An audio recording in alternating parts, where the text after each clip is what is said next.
Let's talk about the Joker. The Joker, Luigi Mangione. Mm-hmm. Is he a hero or a villain? The kid that decided to kill UnitedHealthcare CEO Brian Thompson. I don't know if you saw the video. It's all over the internet. Everybody has seen every angle of that murder by now. Shoots him in the back, cold blood, on the streets, daylight. 6 o'clock in the morning, 7 o'clock in the morning. He's in Manhattan. Luigi Mangione has a printed gun, printed silencer. 3D printed ghost gun. And bullets that had the engravings delay, deny, depose, which is what the insurance companies say every time somebody's denied. Let me stop. But hold on, I have questions. But there's a few things to this. Like, number one, I think there's like 4 main questions we should try to cover. Tell me if I leave anything out. And I know you're full of info on this, but these are where my head goes to. Like, number one, did he actually do it? I know we all saw video, but his defense attorney is not admitting guilt here yet. Number 2, if he did it, why? I know we got thoughts on that. Number 3, if he did it, why? What's the defense going to look like? If you were the guy and if you're called in, RJ, to handle this, what's it look like? What are you going to say? And then I guess after that is like, this is a major reflection on our healthcare system. I think we have to talk about it. We have to talk about the motivation here. And there's so many people are on his side of this cold-hearted murder. Strangely, we don't see that. So did he do it? The answer to the question is there enough evidence against him? Well, they found him with the gun. They found him with the manifesto, the things that he wrote, right? The things that he said the reasons why he was doing it. They identified him at McDonald's. And by the way, what's funny? Burger King says, we don't snitch. They came out with that. Dude, Burger King over the years has always had the best marketing campaigns. They seriously are the king of like that. They said that. They said, by the way, if he was eating at Burger King, we wouldn't have ratted him out. Holy crap. That's a good campaign. They put that out. They need to like put that out broadly. Yeah. And what's funny is that kind of sounds weird because we're like, hey, they're breaking the law because they'll harbor a criminal. But Burger King is smart enough to know, given the hell that is American healthcare, that by putting that statement out, they're actually tapping into popular opinion. Yeah. Like, popular opinion is, don't rat on this guy. Yeah. So anyway, take it away. I get what you're saying. There's a lot of evidence. Can I just say the claim that he didn't do it is just ridiculous? Can we just table that one? Well, the problem is he's making statements. So before he got his attorney, Mr. Dickey, he was making statements about how like the whole society is being duped by the healthcare industry. And before we go any further, let me say the following. First of all, I want to extend the condolences to Brian Thompson's family, because no matter what you think of the guy, he left behind a wife and children. Mm-hmm. And so my condolences to him.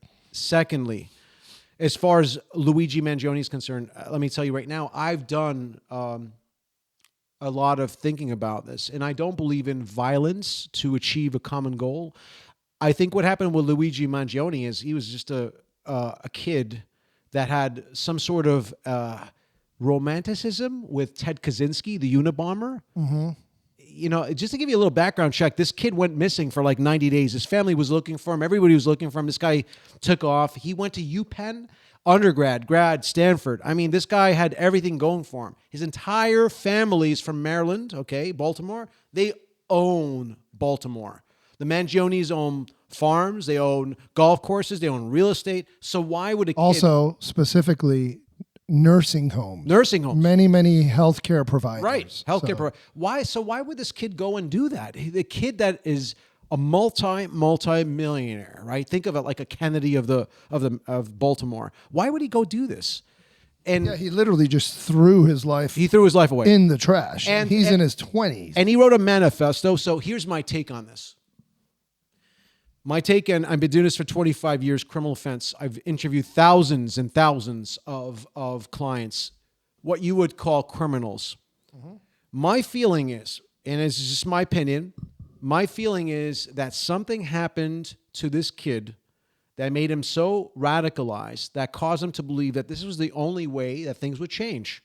My understanding is that Luigi Mangione had severe vertebrae spinal injury problems. Now, I thought to myself, if the kid was poor, I would get that. It makes sense why he would kill the CEO because he probably couldn't afford the insurance policy. But that's not the case. He had a lot of money. So what would cause a rich kid to go and piss his life away, essentially, right? Yeah. Well, I think that something happened in those 90 days, and it's too early to tell. But the mom was looking for him. The family was looking for him. People on Facebook, Tony, people are going on Facebook saying, bro, you were supposed to be at my wedding. What happened? Where are you? He went off the radar. He went radio silent. So you're kind of saying he might have had a psychological break of some I think so. kind. I think he had a psychological breakdown. He may have, but also this might just be a slow burn. It just might be that his intersection with the healthcare industry was a terrible experience. We don't have the details yet of exactly what happened with him and the healthcare providers regarding his horrible back injury, right? Yeah. It's an insane back injury. You've seen x-rays of it? Yeah, well, I did see the X-ray. He posted on Facebook. He had on Facebook, and he had these screws with a metal plate in the back of the back of his right towards where the butt, the braid goes like this, and it's right there on the bottom. So when it's sitting, when it's standing, there's a lot of pressure on the bottom part where your back meets your torso, so to speak. So what's unique about him that would make him do this? I mean, he is super smart guy. There's no saying 130 IQ. So yeah, he's either genius or near genius. Proficient in robotics, proficient in different languages. I mean, valedictorian, top of his class. At very difficult learnings, institutions. Stanford, you mentioned, right? UPenn. Right. So he's not dumb. So he's not only not dumb, he's borderline genius. So look, one thing about him is on an intellectual level, he wrestled with this idea of the healthcare system and he's probably thought super deeply about healthcare in the US. Like he's taken his Ivy League attention span, attention to detail, work ethic, and intelligence. He's computed. He's a computer guy, he's a math guy. He's computed a lot of things about the healthcare industry where he's walked away with the same realization that so many people have, which is this system sucks and it tramples a lot of innocent people, right? It probably kills a lot of people. I think the question is whether he was indoctrinated. All of a sudden he just radicalized. He became very radical. By who? We don't know. If you listen to the news, if you watch the news, he was saying that people planted evidence on him. Did you see that in the news? He was like, I got evidence planted on him. Let me ask you a question. Hold on. When did he start saying that? Right after he got arrested. Let me ask you a question. A person with 130 IQ, right? 130 IQ. Why is that guy taking a gun with him and all the evidence with him into a hotel room or wherever he's staying for 6 days? Why would somebody like that hold on to evidence? He wants to get caught. He didn't want to get caught, though. That's what I thought. So when the police came to his place, they asked him where he was. Were you in New York City? He dodged those questions. If he wanted to get caught, why wouldn't he say, yeah, it was me? He didn't want to get caught. And after he got arrested, he said, evidence was planted on me.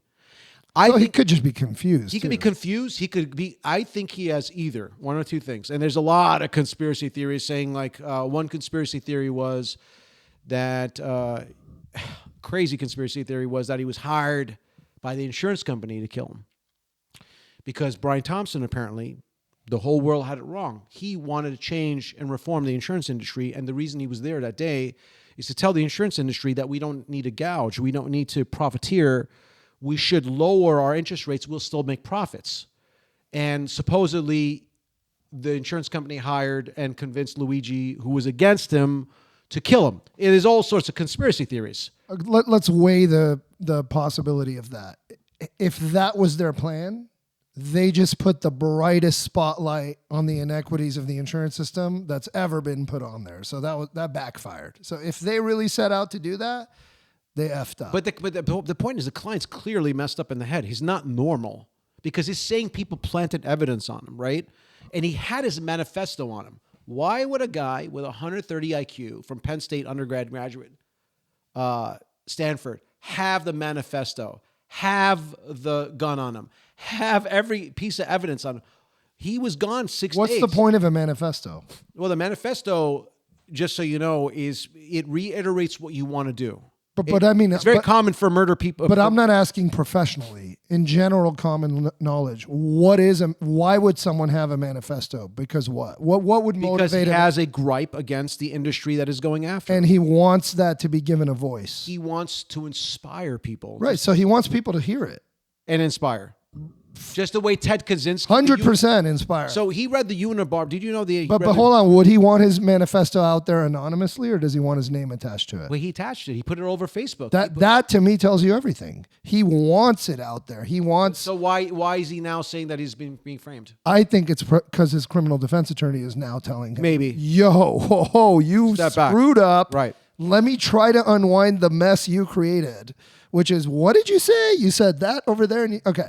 We're going to try to walk all of this back. Okay, so maybe. Maybe, you're right. So I think that, the audience should know there's a person by the name of Theodore Kaczynski. He was a very, very smart, I believe, MIT professor or MIT trained professor that used to send bombs out in the 80s to corporate CEOs, computer companies, because he thought the whole world was going to basically be coming to an end. He thought computers are going to take over. Actually, it's not that wrong if you think about it. He was early. He was early. Now we have Elon Musk with the Optimus Prime, Optimus robots. So that's what Ted Kaczynski was talking about. Luigi Mangione read his manifesto. He quotes his manifesto saying this guy's smart. He was right. He says that Ted Kaczynski was right. Look what happened today. We got Elon Musk with robots in people's houses. They're going to take over. The reason why he attacked the health industry is because he believes that the health industry is going to kill humanity. Yeah. And he believes the industry is responsible for killing humanity on the same level as Osama bin Laden or Hitler. I think so. That seems like an honest belief. And just to add one more thing, he had left a book review. Yes. For the Unabomber's yes, he did. Book or manifesto. Yes, he did. And where he kind of gave it somewhat of a positive spin. He said, you may not like this guy or agree with this guy, but you need something to the effect of you need to listen to what is being said here. Yeah, so here's what he said. He said clearly, and this is what Luigi Mangione said about Ted Kaczynski. And remember, Ted Kaczynski killed CEOs by sending mail bombs, which has never been done before and never since. The guy was so smart, he knew how to package a bomb. So picture one day you get a bomb, you get a mail ring on the door, bing, boop. You open the mail, boom, and you're gone. That's what Ted Kaczynski did. How many people did he take out? I think 2 or 3 CEOs. And he was looking to do more. And by the way, ask me a question regarding that. I think that there were more people that Mangione wanted to kill, but we'll get back to that. So this is what he said about Ted Kaczynski's book. Manifesto, which is a derogatory way of saying your opinion letter on life, essentially. RJ, stay with the mic. Yeah. So it says, clearly written by a mathematics prodigy, reads like a series of lemmas on the question of 21st century quality of life. It's easy to quickly and thoughtlessly write this off as the manifesto of a lunatic. In order to avoid facing some of the uncomfortable problems it identifies, but it's simply impossible to ignore how prescient many of these predictions about modern society turned out. In other words, it's saying, look, he predicted right. Kaczynski was talking about computers taking over corporate greed, profiteering, and where are we today? It almost holds up a mirror to his own manifesto. It's like he wants to be held in the regard that he's holding Kaczynski in. Like, you could write him off as a madman and a psycho, but this is prescient thinking. And that's probably what he believes about himself. He's not wrong about the healthcare system. No, that's the sad reality behind this. We would both agree it's completely wrong and immoral to kill somebody the way he did. That's Absolutely. Murder. It's against the law. It's illegal. It's unethical. It's bad in every way. Yes. That said, it's the industry he attacked there in killing Brian Thompson, sort of an icon or a representation of the healthcare industry, more specifically insurance companies.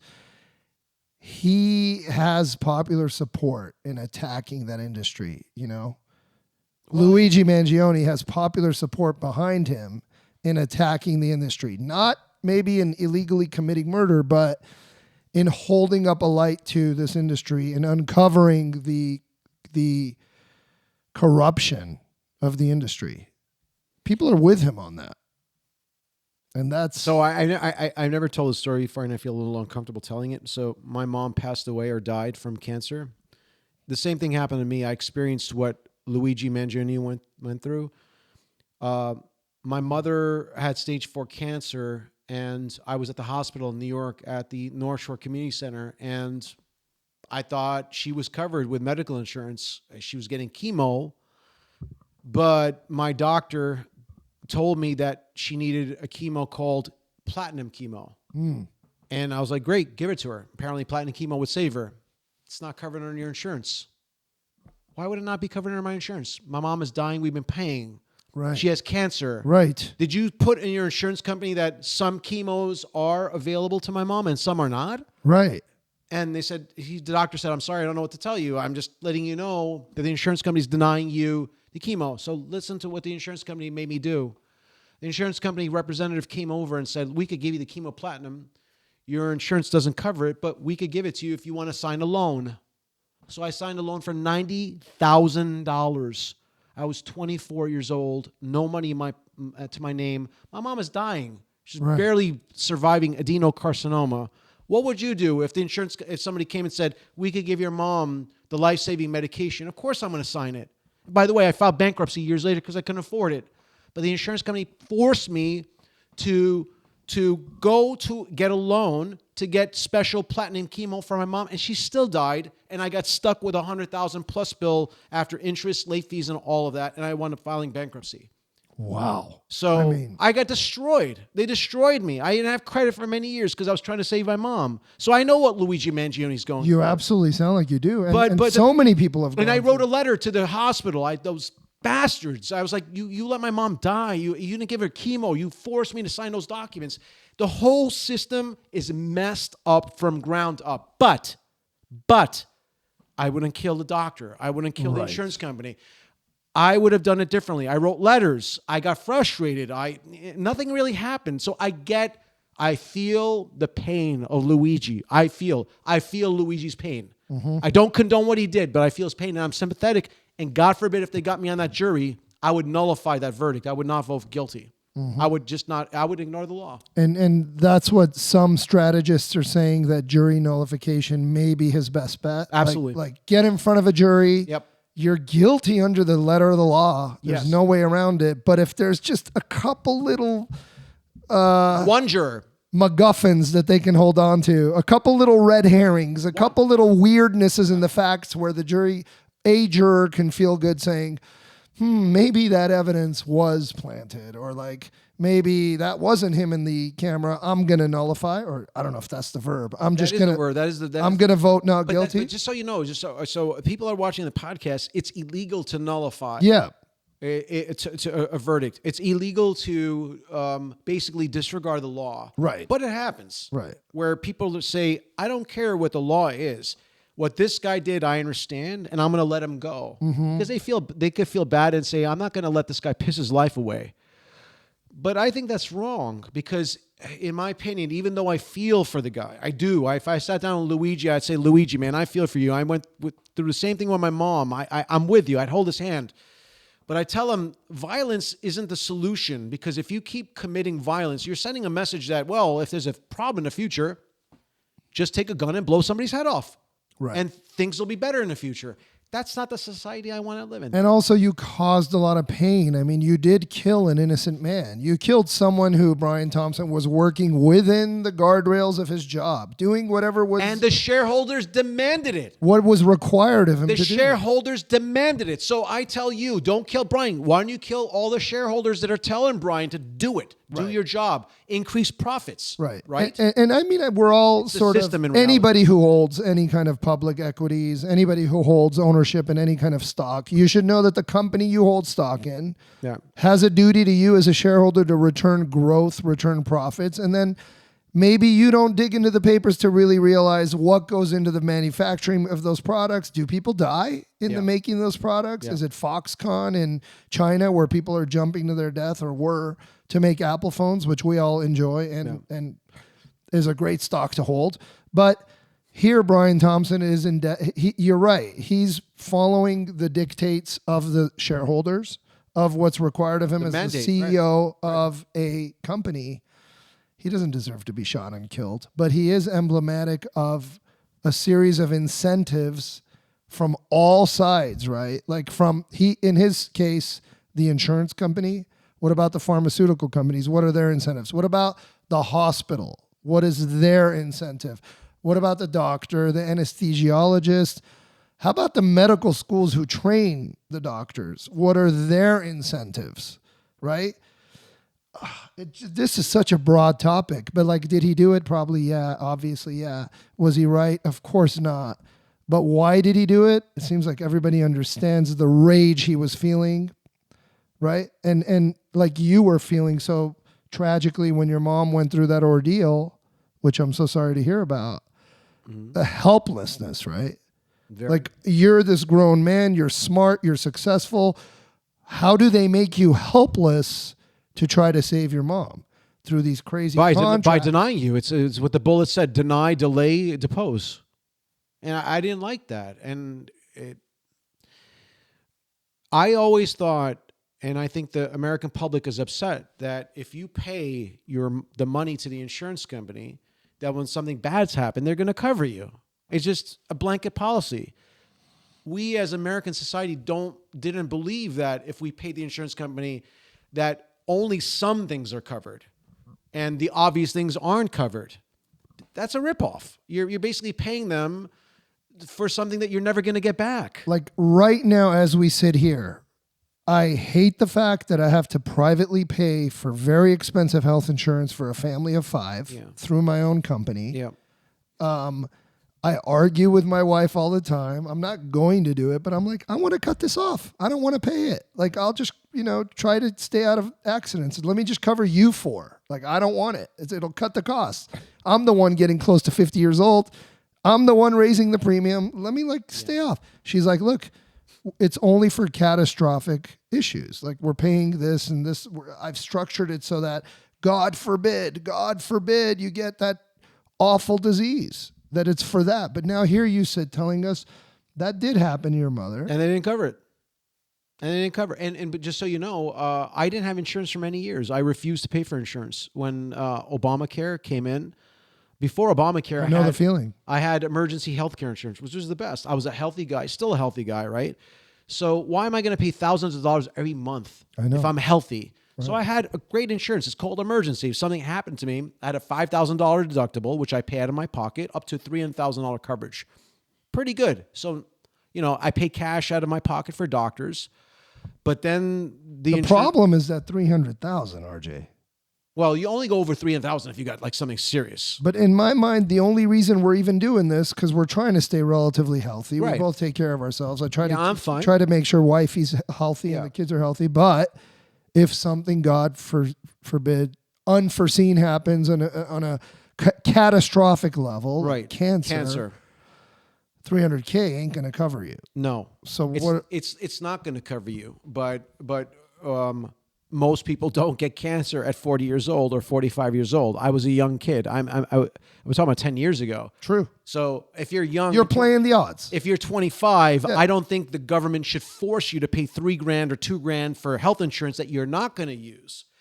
That if you do use, they're going to deny you anyway. Well, the counterpoint to that is if they lower that population's premiums to be more in line with the expected result, then your premium is then going to go way up to be more in line with. Right. So what the government is doing, they're using me and you and healthy people to subsidize everybody else that's not healthy. I don't think that's fair. Spreading the cost. Yeah, spreading the cost. Exactly. That's fair. It's one way to do it. Well, that doesn't give me a social safety net. Yeah, but it doesn't.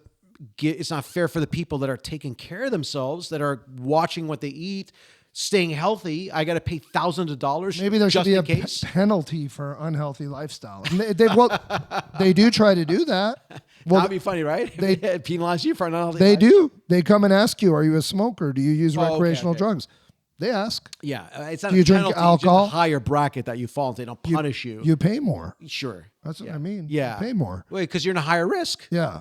Yes, because you're risking a heart attack, you're risking cancer, and so forth. So delay, deny. What was depose? Depose. So what does he mean by that? Because the insurance company, that's what they do. They're trained to first delay your claim Yeah. or deny your claim. Drag their feet. And if you really need it, we're going to ask you why you need it. Let me give you an example. Well, hold on. I want to understand what is depose what Luigi's doing to the king? Is that what Depose means deposing the person that's asking. The insurance company wants to know from you why you need the goddamn insurance in the first place. They'll depose you. Like in a deposition. Well, not a deposition. That's what he means. No, it means like literally in an application, like tell us why you need this shit. You know what I'm saying? So listen to this, okay? So this is a letter that was written by a doctor, all right? It's going viral on the internet, and I want to read it to you. So somebody was getting chemotherapy, a young kid. The insurance company didn't want to give the kid the chemotherapy, so the doctor basically wrote a letter to the insurance company. Are you following me so far? The doctor's on the side of the kid, right? Yeah. And here's what the doctor said. And this is the state of the country we are in regarding insurance. So this is a doctor wrote it, and he blocked out, he redacted. It says, "Dear buttheads at the insurance company, I can't believe it has come to this. I had to take time away from my patients to inform you that you are idiots. This whole experience makes me want to vomit. But of course, I wouldn't dare throw up without the approval of my insurance company. Which brings me to my point. Apparently, you have decided that a child receiving chemotherapy has no reason to be nauseated. I didn't think I was unnecessarily writing prescriptions for antiemetics for my patient.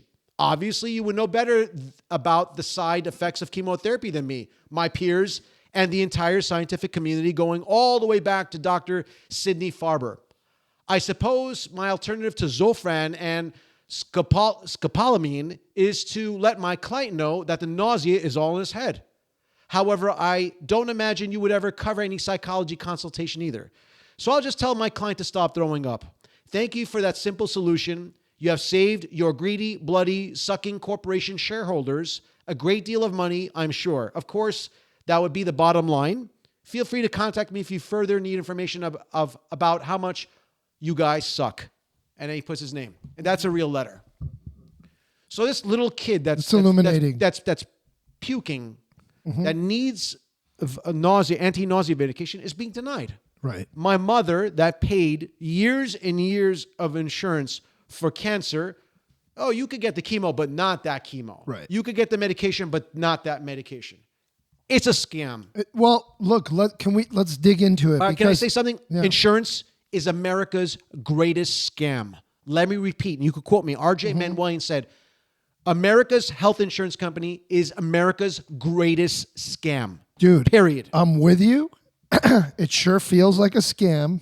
It may not be the greatest, by the way. There's like Congress and lobby and like there's a lot. Military, there's a lot of spending. But yeah, healthcare, a scam.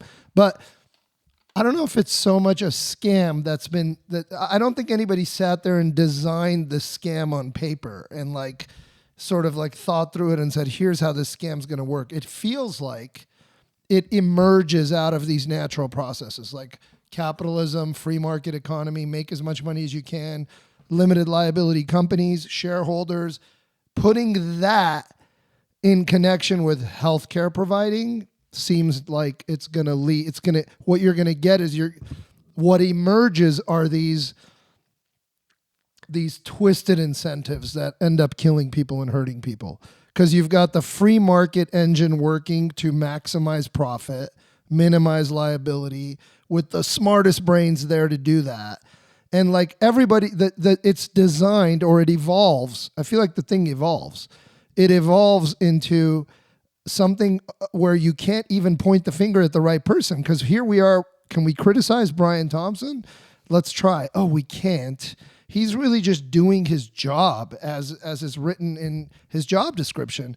And he's holding up and honoring his duty, his fiduciary duty to his shareholders. All right.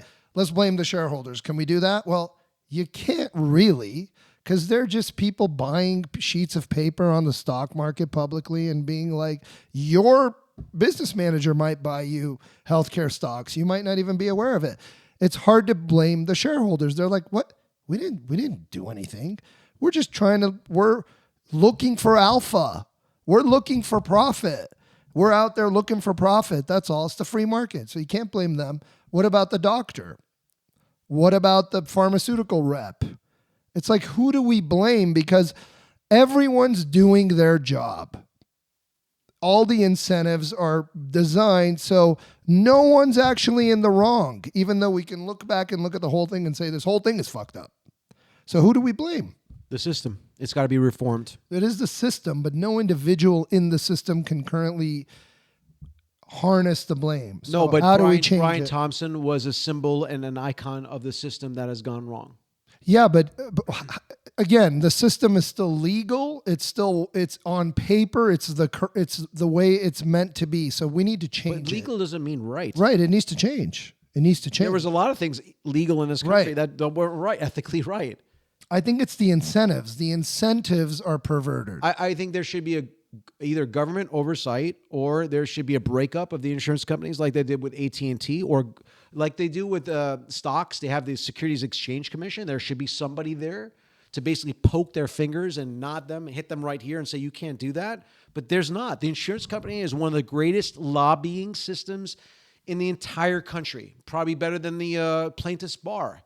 So they have a very strong lobby, but that should be reformed, in my opinion. One major thing that it seems like needs to happen, I have no idea how you do this, is the profit has to be pulled out of healthcare. Not all of it. You can make money, just don't gouge. But Don't rip people off. We don't mind companies making money. Okay. Just don't kill people for it. That's all we're asking. But okay, so people should profit. I definitely agree. Like really great surgeons, It's fine. really great surgeons should make really great money. Amazing thinkers and researchers should profit and make money. So I don't mean that. People should profit, but maybe the entire system should not be designed to be a for-profit as an end in itself. Like, Well, you're talking about capitalism. that's That's the definition exactly of what capitalism. Absolutely. That's what I mean.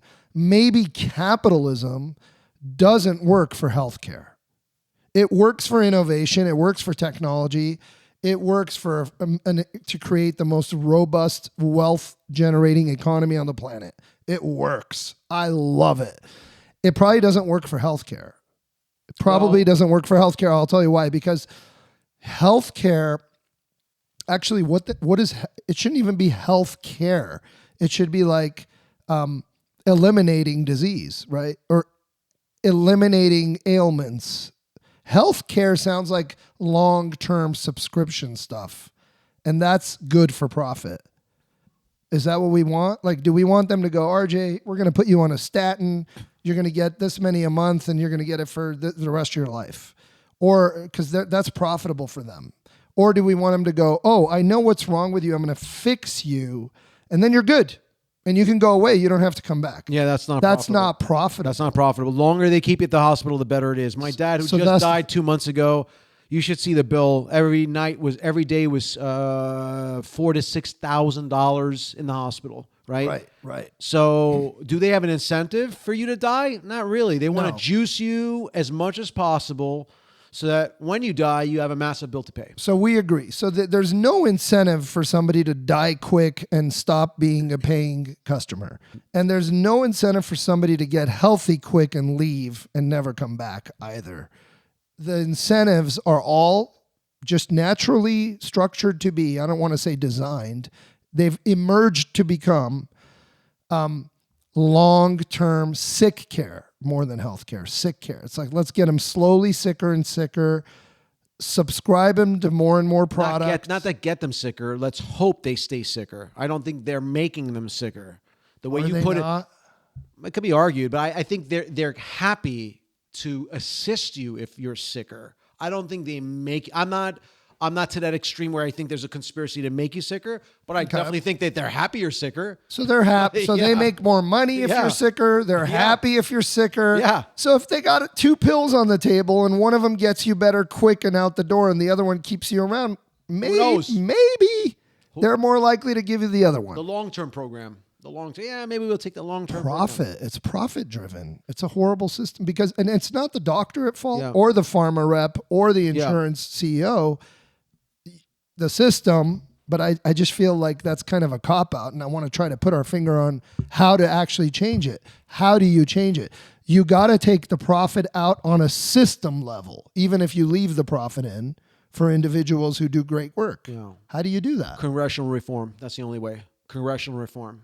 They need to have Congress sit down and have hearings on it, bring the CEOs to Congress, testify, ask them what their profits are. And then if they say something ridiculous like, oh, our profits went up 40, 50%, my question to them would be, so are you telling me you were 50% more efficient? You're helping people out. That's why you're profiting? Well, or is it because you're denying claims? That's what I want to know. Are you telling me you're 50% less effective and that's why more people are staying on your products?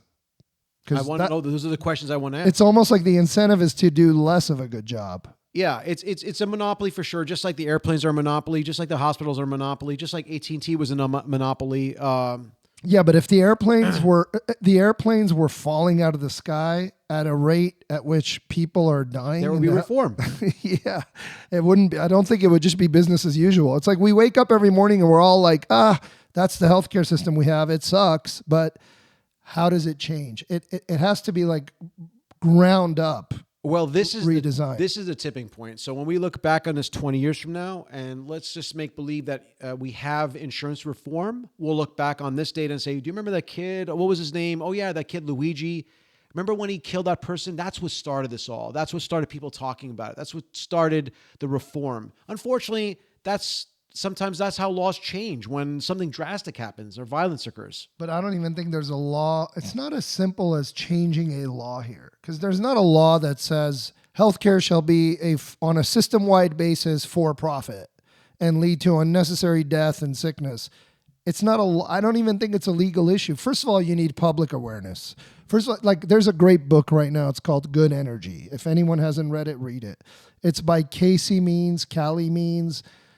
Like just an incredibly accomplished surgeon from Stanford who just decided to throw her hands up one day and go, why are my patients not getting better? What is this? Like, why did medical school and my practice of being an acclaimed surgeon lead me to this point where I think the entire system screwed up?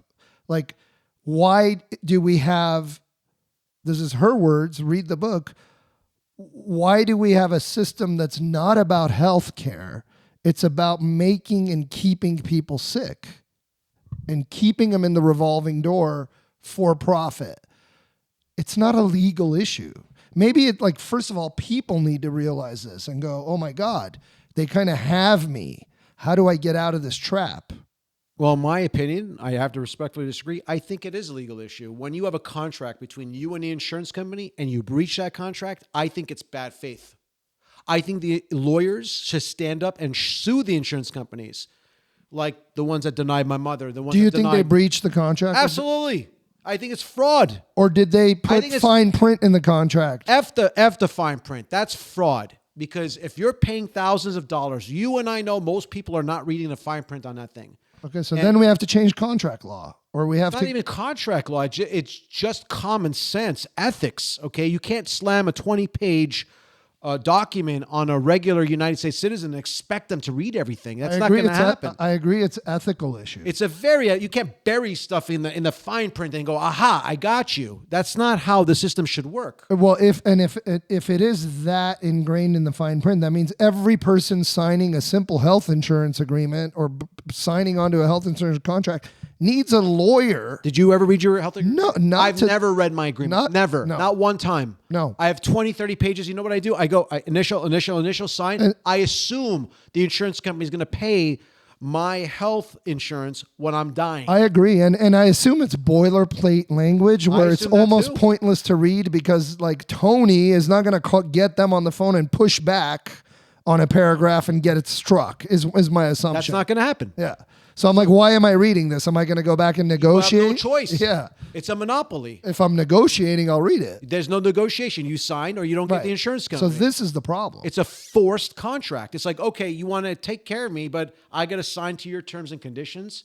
And then on top of it, you want me to read 21 pages of little 8-point italicized font. So if you're right and it's not a complete ground up restructuring, and maybe that's not what you're saying, but if there's a legal way to approach this, maybe the system can, I'm being optimistic for a second, if the system can stay the way it is with all the incentives the way they are, but then law can come in and say, hey, there's a limit to the profit here, and there's a limit to the amount you can gouge people here, and start putting in more and more. Now we're getting away from the free market.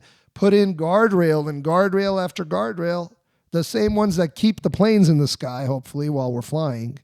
Put in guardrails around these profits for the insurance companies, profits for the pharma companies, right? And maintain the general free market structure that is for profit, but really limit the profits. I'm just going off what you were saying. And try to shift a lot of that, those deep-pocketed profits to who? The purchasers of these policies, our own premiums, to reducing premiums to a more fair level?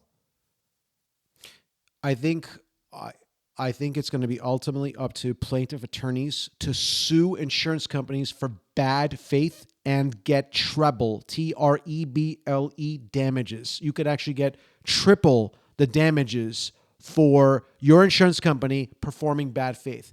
I know people don't like lawyers, but this is where the lawyers are the heroes. That's interesting. If you get a lawyer to go after the insurance company and say, you screwed this person over and you're going to pay 3 times the amount, and we keep doing this over and over again, they're going to change our policy. Guaranteed. Right. So in that case, the plaintiff's attorneys, ambulance chasers, is No.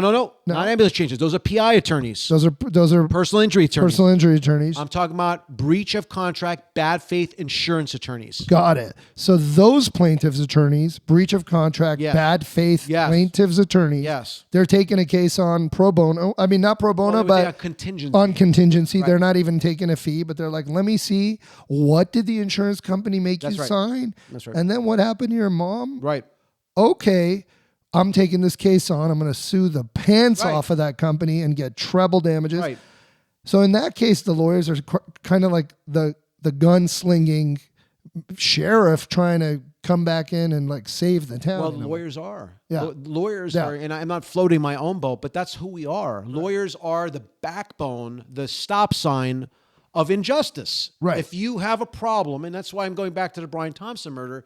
If I went to Luigi and Luigi came to my office and said, RJ, I'm going to kill this guy. He's not giving me my, what I deserve in my insurance. I say, Luigi, hold on a second now.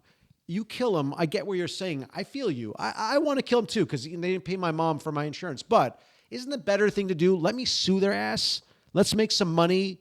Let's do some PR work in the news. We'll get a lot of headway instead of you martyring yourself and staying in jail for the rest of your life.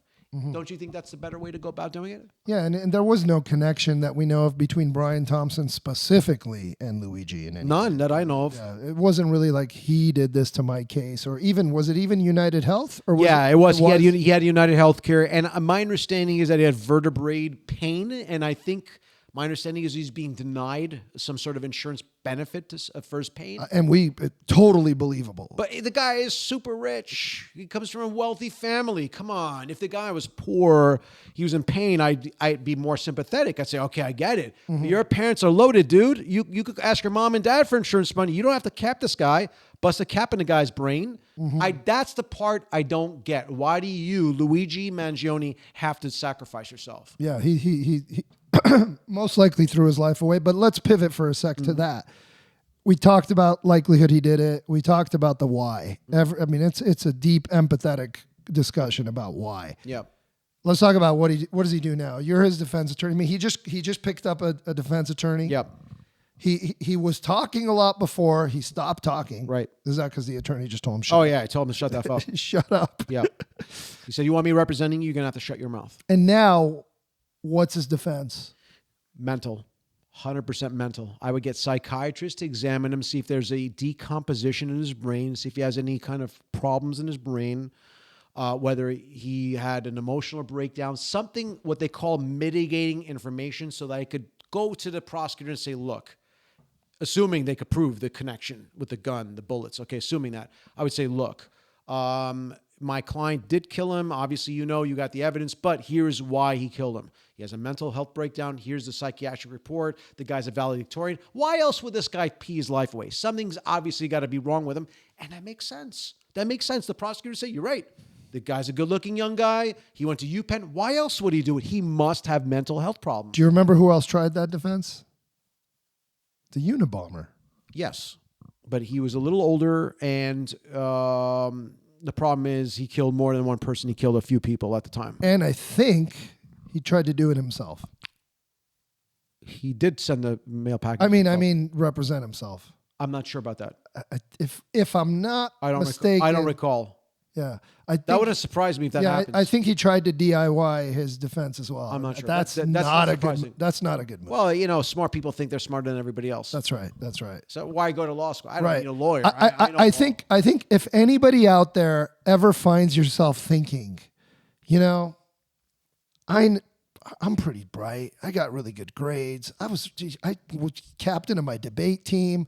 I feel like I could go out there and do a better job than the lawyer. What would you say to that? I say anybody representing themselves has a fool for a client. I love it. We've talked about that before. Right. Absolutely. So, and I wouldn't represent myself if I got arrested because you can't see the forest from the trees. Yeah, you're too close to it. Yeah, you got to have somebody on the outside, not emotional. And just the way a doctor can't operate on his brother. Right. You could be the most talented surgeon. Yeah. If your brother's on the operating table, they're going to say, yo, bro, you can't do this. This is your brother. Yeah, and certainly you got steady hands, And certainly not on himself. Right. Okay. So he's going to go for the insanity defense, some kind of a mental illness defense. That's my guess. Obviously, not a defense, but a mitigating. The first thing is, can they connect the dots? Can they connect Mangione to the murder? That's the first thing he's going to want to do. If they can, then they're going to have to go after a mental health defense. Yeah. And then is it a defense or a mitigating? Mitigating. Yeah, so it's not a defense, really. He's looking at 25 to life. So, a home run would be something like if I could get this kid 20 years in jail. Or could any chance of like a treatment center? That would be part of it. That would be in lieu of imprisonment. It's a part of your imprisonment. When you go, they'll send you to a facility where they have psychiatric care and therapy and things like that. But yeah, my argument would be, look, he should be punished. Give him 20 years, 25 years, and when he comes out when he's 45, he has another 30 years left. That's fair. But it doesn't seem like the lawyer has indicated any inclination to admit to the guilty. No. Why would you? To admit to the facts. No, I listen, even if your client is guilty, the first thing out of your mouth is not guilty. Right. Because once you say guilty, you lose your bargaining power. Right. That's probably what everybody wonders. Why do people enter a plea of not guilty when is guilty? It was on video, it was on TV, whatever. Because if you admit you're guilty, you can't bargain. Right. You don't want to give the farm away before you. Even if my client was on video shooting somebody, I'd say, that's not him. Go prove it. Right. And then we start negotiating. Got it. Yeah. Yeah. Put the onus on them. Yeah. And then they'll prove it. In this case, they'll easily deny. Right. Throw it right back at Right. You know what? If you show me my client shooting somebody on the video, I'll bring an expert that says it's not him. Deny. The video's not working. Deny, delay, depose. Deny, delay, depose. Exactly. He has certainly lifted those three words into like pop culture. Like they're on everybody's mind. There's probably going to be songs like that. Deny, delay, depose, like rap songs. And it's like, it's part of pop culture right now. He has made those terms representative of this crisis. So, and it is a crisis that we're all involved in. I mean, we all suffer because of the healthcare system of this country. Yeah. It's brought awareness to the topic. I'll say that. But at what cost? To the cost of Brian Thompson's life and his children losing the dad. That's a shame. I wish Luigi would have called me and said, I would have said, listen, Chief, take it easy. We'll file a lawsuit. We'll get you in court. We'll have your day in court the right way, where you testify as a civilian, not as a defendant. One last thing. Let's talk about the Hail Mary pass possibility that he is not convicted here. Okay, so you're talking about jury nullification. Yeah. Okay. Possible? Sure. What does it take? One juror to go, I feel for this kid. My mom went through this. Look at OJ. There was a plethora of evidence, and they said, I ain't going to convict the guy. Yeah. So the same thing could happen here. You could get a bunch of jurors to say, I'm not going to convict the guy. I don't care what you say. Mm-hmm. Everybody knows somebody. I'm not sure the jury in OJ predominantly said, we know he killed him, but we're not going to convict him. I think they said he may have killed her, but the LAPD is crooked. Right. And we're not giving them So this. the LAPD. Zero benefit of the doubt to the LAPD. So the LAPD now is our insurance company. Right. The killer is not OJ, it's Luigi Mangione. Right. So are the jurors going to feel sympathy for Luigi? It's a little different. Probably. It's a little different because the LAPD was suspected of planting evidence in the OJ case. It's a little different because they're saying you LAPD, we hate you, and you muddied the guilt here a little. We're not sure. Right. And in this case, we're saying, Brian Thompson, you are gouging, you're profiteering. But you didn't plant evidence. But you're denying when you shouldn't. So you're Planting the ethically evidence wrong. is the equivalent. So planting evidence for cops is the equivalent of an insurance company denying your... In a way, look, I think the planting evidence goes to the facts of guilt. Here, it seems like the fact of guilt is more But clear. they're both illegal, unethical conduct. That's the point. Planting of the evidence, denying insurance claim when you know in good faith the person's supposed to have the insurance benefit. I get it. Yeah, they're both bad. Yeah. They're both bad. Yeah. But this juror, this is what I think the difference is. If I'm sitting on the OJ jury and I look at that planting of evidence possibility, I can go to the place where I'm like, oh, he may not have done it. He actually may not have done this killing because they're planting evidence. If I'm sitting on this jury for Luigi, it's a lot harder to get to that place of like, he may not have actually done it.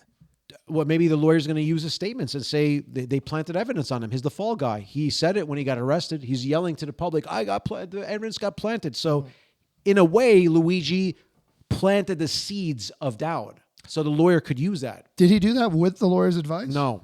Interesting. He did it on his own. He actually started this idea that evidence was planted Yes.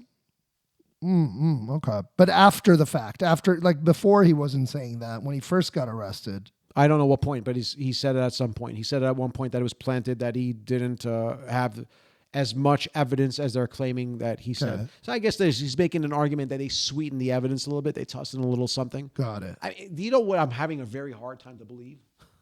Why would somebody with 130 IQ, so smart like him, UPenn undergrad, grad, whatever, Stanford, he planned the whole thing out. Oh, yeah. Printed out. Hold on. Let me finish my thought. He planted the gun. He planted the silencer. He planted the bullets. Every exquisite detail. Yeah. Why would that guy take the gun with him all the way to a McDonald's? And why would that guy who's so smart decide to eat at a McDonald's after he killed somebody when it's plastered all over the news? He also, didn't he have his phone in a Faraday case? I think so. Yeah. So they would communicate. So as a defense attorney, your phone, wherever you go, is pinging cell towers. Yes. So it's constantly communicating your location. He had it in a Faraday case, which blocks that signal from outgoing. So why? Why would he go to that extent of concealing everything, but yet be so hazardous as to go to McDonald's and just to eat a fry when everybody knows? I mean, even the employee that saw him knew right away it was him. I don't get how that employee knew it. Because of his bushy eyebrows. Okay. I mean, well, I've got bushy eyebrows. Yeah, but these are specific bushy eyebrows. Are they? The most popular bushy eyebrows on the internet. I mean, because everybody saw that picture of him in the mask. Yeah. And then the other one where he was unmasked. Yep. But it didn't really look like the guy sitting there eating the burger. Well, it kind of looked like him. Kind of, but imagine you're at McDonald's and you see some dude like that, ragged eating. You're just not going to cross your mind to be like, it did. That's the guy in New York who killed the CEO. But it did. It's wild. It did. And the person, I guess what the point isn't that hard to believe a little bit? What's hard to believe is why would this guy that concocted this entire perfect murder, who could have gone to Buenos Aires, who could have gone anywhere and never been found, never would have been found. Why would he go inside a taxi after he left with a bicycle through Central Park? He gets inside a cab, looks at the camera, so his face gets caught. Then he goes inside a McDonald's. He travels to Altoona, Pennsylvania, decides to go and have a hamburger. No, he was with a group on a bus and they stopped to get. Yeah, the point is, I think something's mentally wrong with him. Could be. I mean, maybe that's evidence of that. Absolutely, something's wrong with him because somebody that is a cold-blooded killer, what they would have done is they would have just ducked. They would never have been found. Is there any argument that he had the gun on him because he just wanted to get further away before disposing it? Why? He was gone 6 days. He had 6 days to get rid of it. Well, why hold on to it? Something doesn't make any sense at all. But, that's why I think as a lawyer, I'm going to say that there's something mentally wrong with him. I would make the argument to the court, to the jury. Ladies and gentlemen of the jury, Don't you think that if this guy was normal and he wanted to kill Brian Thompson, he would have got rid of his evidence? He wouldn't have held on to his gun. He wouldn't have held on to anything. The manifesto, all of it would have been gone. Ask yourselves, why did he have all that? The simple answer is something is wrong with Brian. Something is wrong, with Luigi. Yeah, he's mentally ill. And that makes sense. I'm buying it already. I'm like, yeah, that makes sense. If you're going to kill somebody, And why are you going to have everything with you? Something is wrong with his mind. And it may have been, his mental imbalance may have been onset from the extreme pain and suffering Absolutely. that he was put through Absolutely. due to his back injury, Yes. due to the delays Yes. and the denials Yep. of the insurance company. Yeah. We don't know exactly. We don't know. But And maybe I'm throwing it out there. I have no reason to believe this, but people usually in pain are on painkillers, right. opioids, Right. And what does opioids do to your mind? probably messes it It up. messes your mind. Yeah. So who knows? Maybe this kid was on opiates and it's messing him up. We do hear that he smoked a lot of marijuana and he took, he was a fan of mushrooms. Ketamine? Mushrooms, yeah. You know what's really taking me off? This is really pissing me off. You could Google this, whoever's listening to the podcast. There's a professor, and I am highly encouraging you Google this. A Columbia professor who has blue hair is applauding this, applauding the killing of Brian Thompson. She believes there should be more deaths like this. Wow. Yeah. She's obviously she's obviously a socio-Marxist. She's a socialist Marxist, obviously. That's incitement. This is Columbia, by the way, But Columbia that's University. literally sort of getting close to being illegal behavior. Yeah, tell me about it. And there's a lot of woke professors out there that are applauding this, saying that good for him. He should have killed. All the capitalists should be killed. Oh, they should be careful. Yeah, this is violence, Because people. violence, you start supporting it, it turns right back around on you. Yeah, tell that to the Bolshevik Revolution in Russia. Yeah. We don't want that in here. We don't want that. That's right. No. So, No violence. no violence. Keep it in the courts. Yeah, that's why you got us lawyers. Get the lawyers to sue. There'll always be a lawyer. You'll always find a lawyer that's hungry, that's willing to go and fight. Just find the right lawyer. Court, the real legal court, or court of public opinion. Yes. Many places to fight these battles. Yeah, court of public opinion. You could do it in Congress. You could do it in the court of law. There's many ways. Putting a cap in somebody's brain, I don't think is the most effective way. Okay. It's going to be a trial to watch.